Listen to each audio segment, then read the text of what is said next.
I do think there's something rotten on the team. Something stinks in that locker room. There's something non-hockey related, or at least hockey adjacent, that's going on with the team. We don't know what it is, but it's in the mix of something to do with Montgomery and Montgomery's relationship with his players, or Montgomery and something that the team caused the team to get scared away from Montgomery in the offseason to extend him, and that extended to the players. And Swayman's in there with the... We heard Elliot Freeman, over the weekend saying that there's still lingering hard feelings, and that's affecting the overall situation there.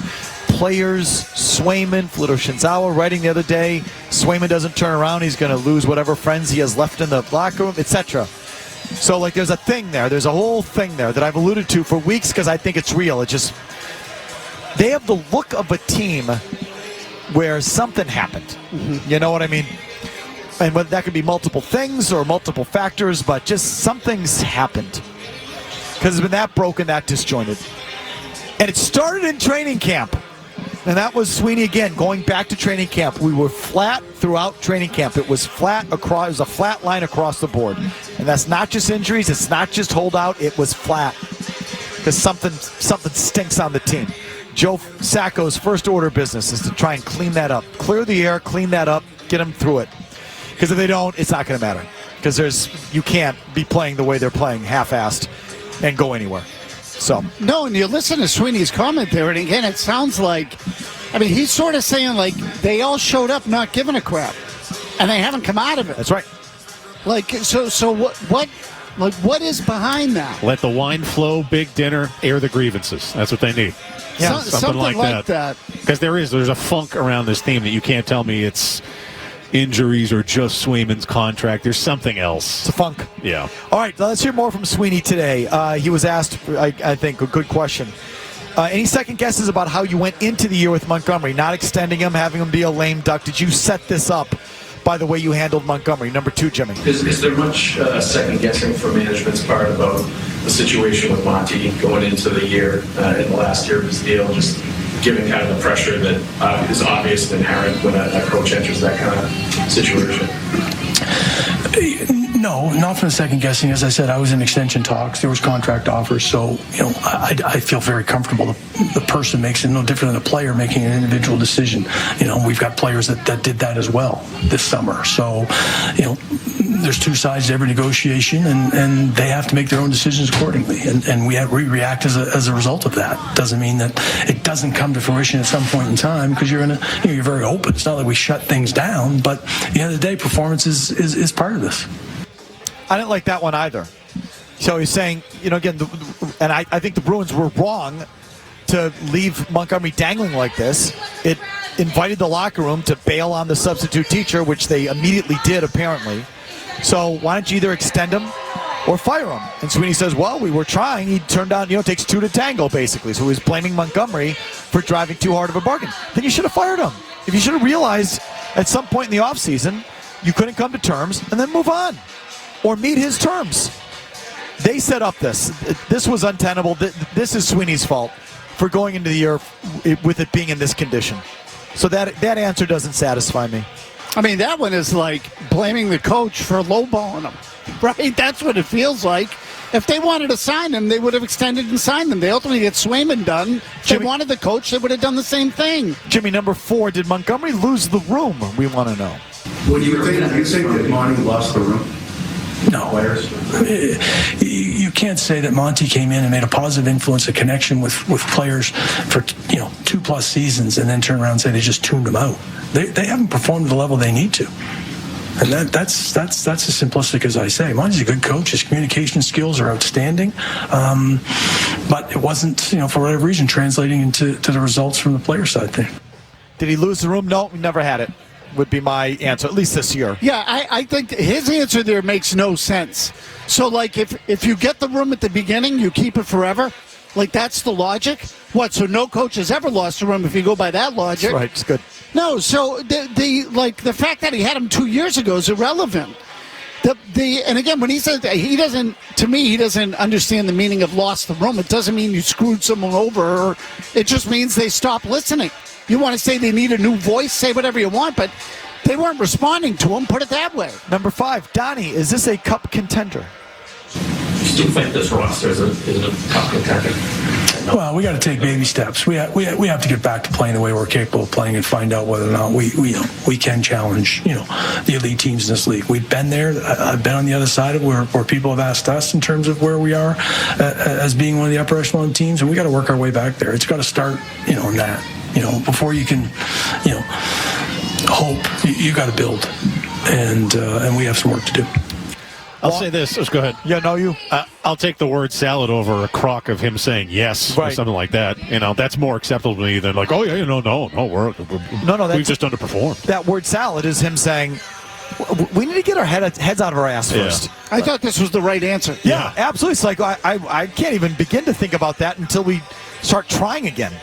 Until we actually put some effort out on the ice, then I'll tell you. I mean, they're difficult to evaluate individually right now because they have their heads so far up their asses they can't see the light of day.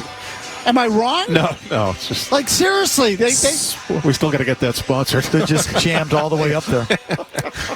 Number 8, is the locker room too comfortable? Another good question, Jimmy. Do you feel like your locker room is perhaps too comfortable? A lot of guys with long-term deals, a lot of guys with movement clauses. Is that a concern with the way they're playing right now? No, I referenced the fact that did players get a little relaxed or comfortable having good years last year and just thinking it was going to be a fait accompli that they'd go out and execute the same level? Maybe that trickled in. No, from the standpoint of no movements, players that had no movements, players that had no trades, they've moved around this league, and that'll continue to do so. We're going to identify the guys that love being here, love representing the Boston Bruins, and if they don't, then I will make some changes as a result of that, and performance will drive it. But no, I'm not concerned about that. Okay, I think they are too comfortable. I think the players have been given too much room here on this organization. And it's a big picture, macro organizational thing, but I think it's been a failing of the team. They rightfully, I say this all the time, they rightfully needed to change the way they did business from the old Jeremy Jacobs days, where the players were raked over the coals on money and they weren't treated all that well. And when Cam Neely took over as team president in 2011, he started to change that, and it was a needed change. I just think they've gone too far in the other direction now. I think the players run the show to an unhealthy degree, and I don't know if they're equipped to change it or they want to change it, but I think they do need to change it. They need to hold players accountable, and I hope Don is right there. If players don't want to be here or aren't performing, get rid of them. And you can still do it with no movements. It makes it harder, but you can still do it. So hopefully he's willing to do it. Finally, when I say first order business for Joe Sacco is to get their heads out of their asses, to try and get them through this funk that they're through. It starts with the goalie. Again, the Swayman games have been particularly bad. It's been a bad season, but the worst of the worst have been with Swayman and net, where it's gone from bad to worse, and it appears that they've quit. They've shown quit in front of Jeremy Swayman. So Sweeney was asked about, not specifically that part of it, but Swayman in general, number 7, Stu. When you talk about the training camp and that sort of bleeding into the performance that we see during the regular season, how much of a factor is Jeremy Swayman in that, having missed camp, and then, he obviously hasn't been up to his standards either to start this year? Yeah, I think Jeremy would acknowledge he hasn't played as well as what he's capable of playing, and we fully expect him to get back there. Now, how much time that takes because of camp, I don't know. Like, at the end of the day, reps are reps. If you don't feel like you're even if you've tried to convince yourself that you might be there, it's no different than Brad, in terms of missing some quality time and working your way back in game. It's just harder to do that. Okay, it's more than that. Sorry, it's more than the fact that he missed time in camp. So we'll see. We'll see if Sacco can figure out the Swayman issue. All told, Mazz, do you think these moves are going to work? No, I think they'll get better.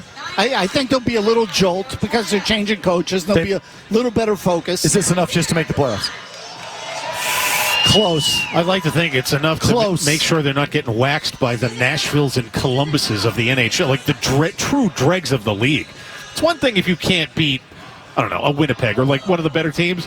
When you're losing to trash and losing badly, like that has to stop. So if you're asking me, is the talent on the team good enough to make the playoffs? My answer is yes. But do I think they have their heads screwed on sufficiently to put it together and turn it around this season? Or Sacco's going to be the answer to that? It's hard to imagine, right? No, that'll get them a little ways. They'll play better for a little while. But then when they encounter adversity, it'll fall apart again. There's something fundamentally flawed there that's affecting the way they commit to one another. Because, look, as much as it's corny when teams talk about you win for the other guy, you sort of do buy into that when you're on a good team. Everybody thinks, I'm not going to let it down. We get too good a thing going. I don't think they're going to get there. I think that when, just watch how they play when things go bad. It reminds me a little of the Celtics when Kyrie Irving was here. Remember how they would face adversity and they would just cave? Oh, yeah. They would collapse. That's how it is with the Bruins right now. They collapse. So they're wrapping up the Pucks and Paddles event here at the House of Blues. And it's not like they've been chucking the paddles at each other. I haven't had a full look at the whole thing. But it's not like they're chucking the chicken fingers at them at each other from... Well, I mean, what are they going to do, start a bar fight at a charity event? There's teams who have. Yeah, right. The Patriots. I mean, those kind of things have happened. I'm telling you, the Patriots did. The Patriots did. When I covered the team, they did a charity event. The 90s. True story. At the rack? Okay, I'm not going to tell you what team it was or where it was. Or what player did this. The scuffle started at the event. It was a pool hall where they were whacking each other with pool cues. Carried over into the next morning. Next morning, team meeting. One of the guys involved walks in and boom, immediately right back at it. Oh, it's great. Big pile. I believe this was also the event where one Patriots player was so hammered he came out of the thing, stumbled out of the thing, saw a limo, thought it was his, opened up the back door, jumped into the back seat. There were like 4 or 5 girls back there. It was like a bachelorette party or a girls' night out or whatever, and it was their limo. And this guy piles into the back. The girls kick it, get out of here, scratch him, get out of here, get out of here. He gets out of it and says, get out of my limo, pritches. Get those pritches out of my limo. And then proceeded to urinate on the limo. Took a leak on the limo. That's great. Yeah, that's a good one. Get out of my limo, pritches. So, yes, back in the day, the team dysfunction was not, just because it was a charity event, did not mean it was immune to team dysfunction. I see none of that behavior here today. The Bruins are behaving themselves. But yes, I still think it's a little bit of a mess. Yeah, I don't think, I just don't see them responding. You don't start a season the way they've started it and then all of a sudden turn it around. There's one thing, there's a difference between playing poorly but still being committed and this. And that thing the other night was, I'm telling you, if you get a chance, go back and just watch the highlights. Oh, I was at the Columbus game. Yeah. Oh, they were completely non-engaged. Oh, my gosh. It was unbelievable. Complete. Not even challenging the puck. Nope. If you like that clip, check out more videos from Felger Mazz here. For more Bruins analysis and opinion, hit this playlist. And for all the latest from the Sports Hub, download the app at 985thesportshub.com.